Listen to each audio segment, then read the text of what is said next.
Hello, it's Dale here. A lot of people from last week, I'm working on my rocks and pebbles and stones, but a lot of people have asked me about stitching on soluble because I showed you this tiny little piece here where I had stitched for shapes and so on. And I thought I might just come with a few basics on this one.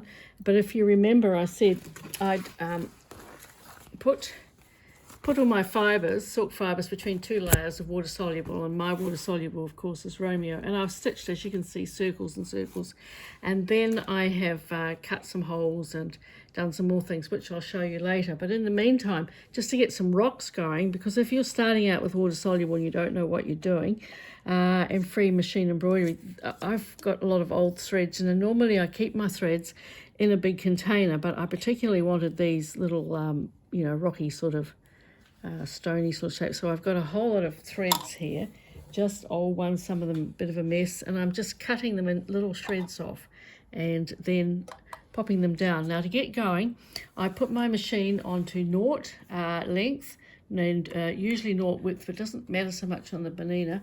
I've loosened the top tension off a little bit, and I've got my free motion foot on.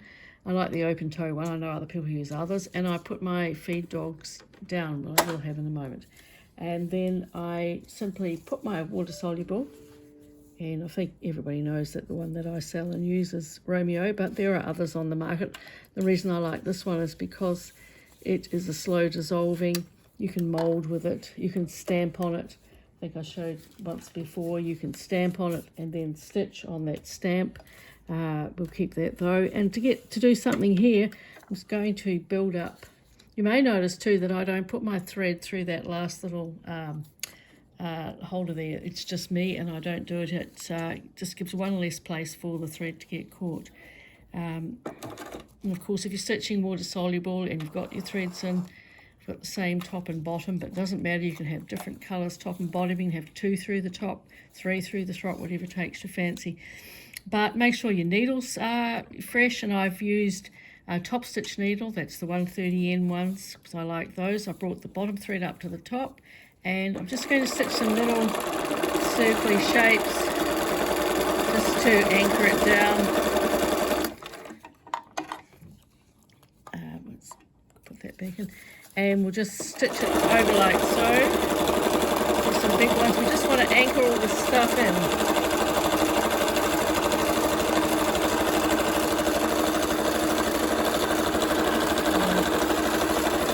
Creating a bit of fabric here. You can use any of your other bits and pieces, or specifically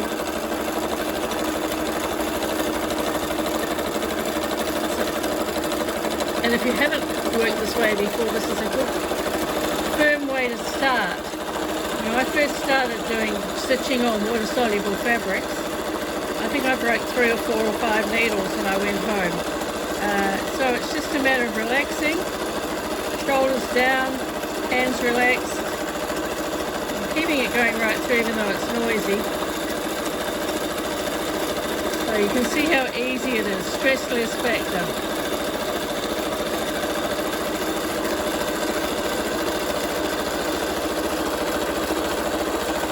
And I like this, the other thing I like about the film, the Romeo film, is you can see through it, so you can see what you've got underneath.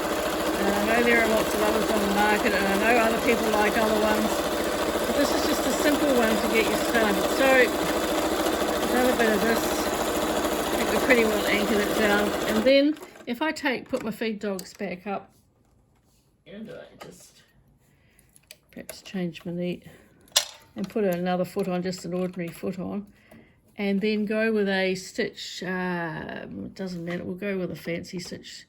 There's one, and so you can build up, stitch on here.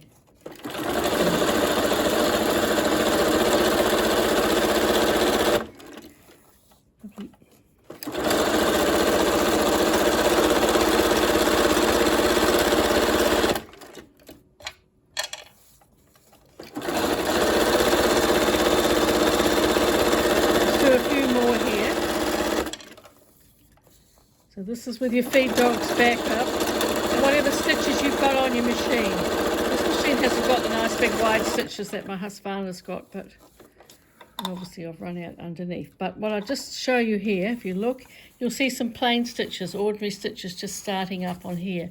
Perhaps see them better underneath. Why this happens when you're in a hurry.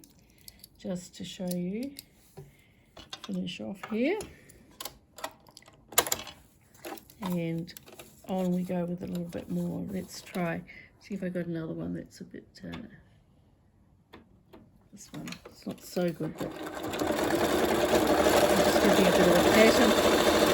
So having done a little bit of background stuff, again creating other stitches that you can build up, and you can build up as much as you like.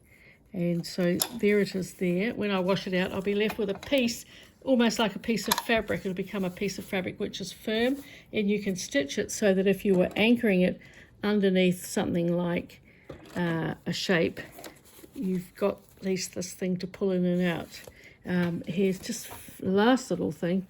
This is another one, like putting stuff on and then stitching all over it. This is the flower stitcher, but underneath it all sorts of bits and pieces. And when you wash this one, you get the holes. So there you go. I hope that's just a little starter. This is especially for people who keep asking me, how do you stitch on water soluble? What could be easier? Plus you're using up all your stuff. So see you next time. Bye.